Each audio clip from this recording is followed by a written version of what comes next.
Hello बच्चों, जय हिंद। बच्चों, आज की इस वीडियो में हम लोग ये प्रश्न करने वाले हैं और सीखने वाले हैं कि अगर कोई आंकड़ा दिया जाता है तो उसका माध्य, माध्यक और बहुलक कैसे निकाला जाएगा। और इस चीज़ को हम लोग इतने सरल तरीके से सीखने वाले हैं ना कि बस आपको एक बार ही पढ़ने की ज़रूरत है। बाकी एक बार अगर आप समझ लिए तो आप इस तरह के सारे प्रश्न लगा लेंगे, चाहे वो माध्य निकालना हो, चाहे वो माध्यक निकालना हो, चाहे बहुलक निकालना हो। तो इस वीडियो को आपको पूरा देखना है ताकि आप समझ पाएँ कि माध्य, माध्यक और बहुलक कैसे निकाला जाता है। बहुत सरल तरीका हम आपको बताने वाले हैं, बहुत सरल कॉन्सेप्ट बताने वाले हैं। तो वीडियो को छोड़कर कहीं जाइएगा मत, और वीडियो मज़ा आए, देखने के बाद अगर मज़ा आए तो लाइक ज़रूर करिएगा और चैनल को ज़रूर सब्सक्राइब कर लीजिएगा। चलिए, ये जो प्रश्न लिए हैं हम, ये है हमारा क्लास 9वीं का, कक्षा 9वीं का जो 15 पाठ है हमारा सांख्यिकी, उसमें का ये प्रश्न है और बहुत अच्छा प्रश्न है। ठीक है, तो चलिए सबसे पहले हम लोग माध्य समझ लेते हैं, माध्यक समझ लेते हैं और बहुलक समझ लेते हैं, फिर इसके बाद सवालों को करेंगे। ठीक है, ये जो सवाल है हमारा, इसको हम लोग अच्छे से करने वाले हैं। तो सबसे पहले देखिए कि जो माध्य होता है वो क्या होता है ना। ध्यान से सुनिएगा, ध्यान से सुनिएगा। जो जो हम चीज़ यहाँ पर बता रहे हैं उसको बल्कि नोट कर लीजिए, है ना। नोट भी करने की ज़रूरत नहीं है, बस आप सुन लीजिए। सुनने भर से और देखने भर से आपको सारा कुछ समझ में आ जाएगा। चलिए, जैसे मान लीजिए कि आपके 3 दोस्त हैं। ठीक है, 3 दोस्त हैं, तीनों के पास कुछ रुपए हैं। जैसे मान लीजिए पहले के पास 18 रुपए है ना। पहले दोस्त के पास मान लीजिए 18। हम यहाँ पर माध्य को समझने वाले हैं, ध्यान से सुनते जाइएगा, माध्य को समझने वाले हैं, ठीक ना। तो पहले दोस्त के पास, आपके पहले दोस्त के पास 18 रुपये है। दूसरे दोस्त के पास मान लीजिए कि 22 रुपये है ना। और तीसरे दोस्त के पास समथिंग मान लीजिए कि आपका यहाँ पर 20 रुपये है। ठीक है, तीसरे दोस्त के पास 20 रुपये है, या फिर आप इसको और थोड़ा सा कम कर लीजिए, चलिए 20 रुपये ही। ठीक है, अब यहाँ पर पहले दोस्त के पास 18 रुपये, दूसरे के पास 22 रुपये, तीसरे के पास 20 रुपये। अब आपने क्या कहा कि भाई हमको जो है अपना अपना पैसा दे दो। ठीक है, आप यहाँ पर तीनों का टोटल पैसा क्या किए, ले लिए, है ना। अब आपके पास कितना हो गया, टोटल कितना हो गया, टोटल आपके पास यहाँ पर कितना हो जाएगा, इन तीनों को जोड़ने पर ही तो टोटल हमको मिलेगा। तो 18, 22 और 20, इसको अगर हम जोड़ेंगे तो कितना आ जाएगा, देखिए 8 2 10, 10 का 0 हासिल 1, 1 1 2, 2 4, 2 6, यानी टोटल हमारा 60 रुपये हो गया। इस टोटल रुपए को अब आप क्या किए कि भाई सबके पास अलग अलग रुपए था। इसके पास 18 रुपये था, इसके पास 22 रुपये था, इसके पास 20 रुपये था, यानी किसी के पास कम, किसी के पास ज़्यादा रुपए थे। अब आपने क्या बोला कि हम जो है हम सभी दोस्तों को बराबर बांटेंगे, किसी को ना कम, किसी को ना ज़्यादा। सबका पैसा ले लिए, सबका पैसा इकट्ठा कर लिए, इकट्ठा हुआ तो कितना टोटल आ गया, 60 रुपये हुआ। अब आपने बोला कि हम तीनों को बराबर बराबर देंगे, ऐसे कम ज़्यादा नहीं चलेगा, है ना। तो आपने क्या किया, इस टोटल 60 रुपये को कितने जने में बांट दिया, आपने फिर 3 जने में बांट दिया। तो 3 जने में अगर हम बांटेंगे, बांटने का मतलब क्या, भाग करना, है ना। तो इस 60 रुपये को, जो टोटल आपके पास था 60 रुपये, उसमें आपको 3 जनों को बांट दिया, टोटल बराबर बराबर, है ना। तो बराबर बराबर बांटेंगे तो 60/3 करेंगे, यानी ये हो जाएगा 20 रुपये। भाई 60 रुपये है आपके पास और 3 जनों को बांटना है बराबर बराबर, तो क्या हो गया, 20 रुपये आएगा, है ना। यही जो 20 रुपये है, यही कहलाता है हमारा माध्य, यही कहलाता है बच्चों हमारा माध्य, या फिर इसी को आप लोग औसत भी कहते हैं, है ना। औसत कह लीजिए या माध्य कह लीजिए, मतलब कि बराबर बराबर सबको कितना मिला, ये हमारा माध्य कहलाता है। समझ में आ गया। तो यहाँ से माध्य का एक फॉर्मूला बनेगा। क्या बनेगा, जैसे मान लीजिए हमारे पास आंकड़े हैं, हमने इनका क्या किया, सबसे पहले इनको जोड़ा, तो जोड़ा कितना, 60 आया। फिर ये कितने हैं, तो 1 2 3 है ना, तो 3 से डिवाइड कर देंगे, तो हमारा क्या आ जाएगा, यहाँ पर ये आ जाएगा माध्य। ठीक है, यही तो हमने किया है। माध्य कितना आ जाएगा, ये आ जाएगा 20। ठीक है, यही हमने किया है। तो एक यहाँ पर सूत्र बन जाता है, माध्य बराबर आंकड़ों का योग बटा आंकड़ों की संख्या, यानी वो आंकड़े कितने हैं। समझ में आ गया कि नहीं। तो यहाँ पर हम इसका सूत्र पहले लिख देते हैं। तो देख लीजिए, यहाँ पर जो हमारा माध्य का फॉर्मूला होता है, सूत्र होता है, वो क्या होता है, आंकड़ों का योग, यानी जितने आंकड़े दिए गए हैं उनको जोड़ दीजिए और जितने वे संख्या में हैं, है ना, उसको आप डिवाइड कर दीजिए, आपका माध्य निकल आएगा। माध्य को हम लोग इंग्लिश में मीन कहते हैं, मीन मतलब माध्य। ठीक है। तो अब इस प्रश्न में आपसे क्या बोला है, एक टीम ने फुटबॉल के 10 मैचों में निम्नलिखित गोल किए, है ना। एक टीम ने 10 मैच में इतने इतने गोल किए। पहले मैच में 2 गोल, दूसरे मैच में 3 गोल, तीसरे मैच में 4 गोल, ऐसे ही 10 गोल के ये यहाँ पर आंकड़े दिए गए हैं, 10 मैचों के गोल दिए गए हैं। तो अगर हमको क्या बोला है, इन गोलों का माध्य निकालिए, माध्यक निकालिए और बहुलक निकालिए। तो अभी हमने क्या पढ़ा, माध्य पढ़ा, तो पहले माध्य ही निकाल लेते हैं इसका। तो इसका माध्य कितना हो जाएगा, देखिए इसका जो हो जाएगा माध्य गोल, है ना, माध्य गोल, ये कितना हो जाएगा बच्चों, ये हो जाएगा, सभी को आप जोड़ दीजिए, अब बटे जितने ये हैं उससे डिवाइड कर दीजिए। तो सभी को जोड़ेंगे, पहला क्या है 2, फिर इसके बाद 3, फिर इसके बाद 4, फिर 5, फिर यहाँ पर 0, फिर 1, फिर 3, फिर 3, फिर 4 और फिर लास्ट में 3। अब बटे कितना करेंगे, बटे यहाँ जितने ये हैं, है ना, तो जितने ये हैं, ये तो पहले ही आपको बता दिया कि 10 मैचों के गोल दिए गए हैं। तो टोटल कितना हो जाएगा, 1 2 3 4 5 6 7 8 9 और 10। आपको 10 से डिवाइड कर देना है। भाई आंकड़ों की संख्या कितनी है, 10 है, बस आप इन सभी को जोड़ दीजिए, कितना हो जाएगा, 2 और 3 5, 5 4 9, 9 5 14, 14 1 15, 15 15 15 3 18, 18 3 21, 21 4 25, 25 3 28, है ना। ये हो जाएगा कितना 28 और बटे ये कितना आ जाएगा 10। ठीक है, एक बार फिर से जोड़ लेते हैं, देखिएगा यहाँ पर, है ना। तो देखिए बच्चों यहाँ पर हाँ ये 28 ही आएगा, है ना। भाई देखिए यहाँ पर 3 2 5, 5 10, 10 और 4 और 1 5 मिलाकर 10 5 15, है ना, 15 15 15 और 6 21 हो गया आपका, 21 4 25, 25 3 28। ठीक है, अब इसको आप डिवाइड करेंगे तो ये कितना आ जाएगा, 2.8 आ जाएगा, है ना। तो माध्य गोल कितना आया, 2.8 आ गया आपका। तो कैसे निकाले हम, आपको समझ में आ गया होगा कि मीन यानी माध्य कैसे निकाला जाता है।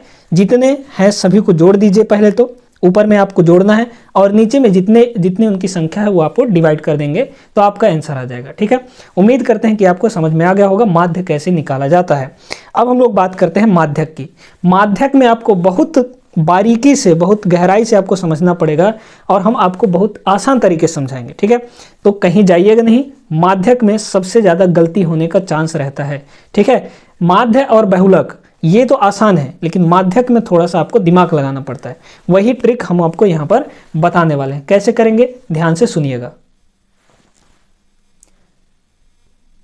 चलिए बच्चों, अब हम लोग समझते हैं कि माध्यक क्या होता है और माध्यक निकालते कैसे हैं। ठीक है, जैसे मान लीजिए आपके पास कोई आंकड़े दिए गए हैं, है ना। ठीक है, कोई आंकड़े दिए गए हैं, जैसे मान लीजिए कि हम एक आंकड़ा ले रहे हैं, थोड़ी देर के लिए एग्जाम्पल आपको देकर समझा रहे हैं। जैसे दिया गया है आंकड़ा 4 3 5 और फिर 5, फिर है 7, है ना। ये इतने आंकड़े, 5 आंकड़े आपको दिए गए हैं। तो माध्यक निकालने के लिए हमको सबसे पहला काम क्या करना है, इनको बढ़ते हुए क्रम में रखना है। सबसे पहला काम क्या करना है, बढ़ते हुए क्रम में रखना है। कब, माध्यक निकालते टाइम। ठीक है, तो देखिए इनको अगर हम बढ़ते हुए क्रम में रखेंगे तो क्या होगा, सबसे पहले छोटा वाला होगा यानी 3 होगा, है ना। फिर इसके बाद 4 होगा, फिर इसके बाद ये दोनों 5 हो जाएंगे, है ना। फिर लास्ट में हमारा क्या हो जाएगा, 7 हो जाएगा। तो हमने क्या किया, बढ़ते हुए क्रम में रख लिया। अब यहाँ पर 2 चीज़ें बड़े गौर से समझिएगा, बड़े ध्यान से समझिएगा। देखिए माध्यक जो होता है उन आंकड़ों का बीच वाला होता है। देखिए भाई इसमें टोटल कितने हैं, 5 है ना, यानी यहाँ पर आंकड़ों की संख्या कितना है, आंकड़ों की संख्या को हम n से दर्शा रहे हैं। ये आंकड़ों की संख्या इसमें कितना है, 5 है। मतलब 5 का जो बीच वाला, 5 संख्याओं में बीच वाला जो संख्या होगा वही हमारा क्या होगा, वही हमारा माध्यक हो जाएगा। तो देखिए 2 इधर छोड़ दीजिए, 2 इधर छोड़ दीजिए, बीच में हमारा कौन मिला, 5 मिला। तो यही होगा हमारा माध्यक, यही क्या होगा बच्चों, माध्यक हो जाएगा। तो माध्यक का होता है बीच वाला होता है ना, एकदम बीच वाला, डिट्टो बीच वाला होता है, वो हमारा माध्यक होता है। अब यहाँ पर जो माध्यक है, माध्यक आपने यहाँ पर क्या देखा, आपने यहाँ पर देखा कि जो आंकड़ों की संख्या है वो 5 है। 1 2 3 4 5 आंकड़ों की संख्या कितनी है, 5 है। ये एक विषम संख्या है ना। यहाँ पर 2 फॉर्मूले बनते हैं, 2 सूत्र बनते हैं कि विषम होगा, विषम संख्या होगा तब क्या होगा माध्यक, और सम संख्या होगा तो क्या होगा माध्यक। तो जब विषम संख्या हो तब हमारा जो माध्यक होता है वो होता है n+1/2, n+1/2 और इसके बाद यहाँ पर लिखते हैं हम पद। मतलब इसको हम इस फॉर्मूले को लगा के हम वो पद निकालेंगे पहले और वही पद हमारा माध्यक हो जाएगा। तो देख लीजिए यहाँ से कितना होगा, n का मान कितना है 5 है, तब 5 + 1 यानी 6, 6/2वां पद, 6/2वां पद। मतलब ये क्या हुआ 3वां पद है ना, तीसरा पद हो गया। तो 3वां पद क्या है इसमें, तीसरा पद देखिए 1 2 3, तीसरे पद में आइए 5 है ना, यानी जो माध्यक होगा वो 5 हो जाएगा। बात क्लियर हो गई कि नहीं। तो माध्यक कैसे निकाला जाता है, जब विषम संख्या हो तो भाई इसमें देखिए अगर छोटे आंकड़े दिए गए हैं, कम आंकड़े दिए गए हैं तो आप तो आसानी से बता सकते हैं, लेकिन जहाँ पे आपको 150 आंकड़े 200 आंकड़े दिए गए हों तब आप कैसे निकालेंगे, तब आपको ये फॉर्मूला लगाना पड़ेगा, है ना। तो विषम संख्या हो, जब n हमारा आंकड़ों की संख्या विषम हो तो हम ये वाला फॉर्मूला लगाएंगे।